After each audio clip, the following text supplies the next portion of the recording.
2000 বছৰৰ পূৰ্বে প্ৰভু যীশু খ্ৰীষ্ট এই পৃথিৱীত জন্ম লৈছিল আৰু প্ৰধান উদ্দেশ্য আছিলে পৃথিৱীৰ শান্তিৰ বাৰ্তা দিবৰ কাৰণে পৃথিৱীত শান্তিৰ বাৰ্তা দি পৰস্পৰৰ মাজত শান্তি প্ৰতিষ্ঠা কৰিবৰ কাৰণে আৰু অন্যায় প্ৰতিকাৰ কৰি আমি যে শান্তিৰে বসবাস কৰিব পাৰোঁ এই বাৰ্তাৰে তেওঁ পৃথিৱীত আহিছিলে।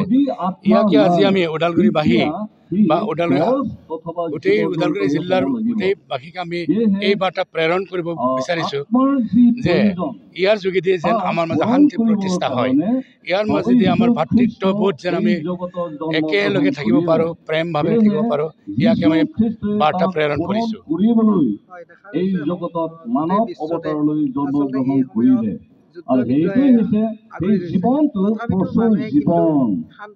মই যিটো মই কৈছোঁ জহন্ত চেতত 10 পত্ৰ লিখা আমি দেখিছোঁ পৃথিৱীত আজি যিমানবিলাক ৰাষ্ট্ৰবিলাক আছে, দেশবিলাক আছে, এখন দেশৰ মাজত আন দেশৰ লগত যুদ্ধ মানে এনেকুৱা হৈ আছে, এটা জাতিৰ মাজত আনটো জাতিৰ লগত এটা যুদ্ধ বিগ্ৰহ হৈ আছে।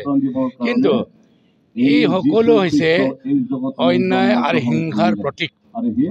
ভাতৃত্ব প্ৰেম নাই, এখন ৰাষ্ট্ৰৰ পৰা আন ৰাষ্ট্ৰ, এটা জাতিৰ লগত আন জাতিৰ কোনো প্ৰেমৰ ভাৱ নাই।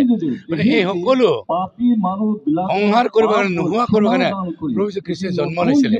আমি এইটো মেছেজ দিব বিচাৰিছোঁ, বাৰ্তা দিব বিচাৰিছোঁ, ইয়াৰ যোগেদি আমাৰ জাতি জনগোষ্ঠী যিমানবিলাক আছে, যিমানবিলাক দেশ আছে, সকলোৱে বুজি পাওক আমি যে এক দেশ এক জাতি হৈ যেন আমি শান্তিৰে বসবাস কৰিব পাৰোঁ। ইয়াকে আমি ইয়াৰ যোগেদি আমি বাৰ্তা প্ৰেৰণ কৰিব বিচাৰিছোঁ। আৰু এই বাৰ্তাকে প্ৰভু যীশু খ্ৰীষ্টই 2000 বছৰৰ আগতে বেথলেহেমৰ দাবিদৰ নগৰত মৰিয়ম আৰু যোছেফৰ ঘৰত তেওঁ জন্মগ্ৰহণ কৰিছিলে।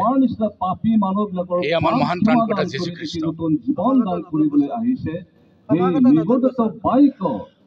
সমাগত নতুন বছৰ, এই নতুন বছৰৰ কাৰণেও আমি এইটো বাৰ্তা প্ৰেৰণ কৰিছোঁ।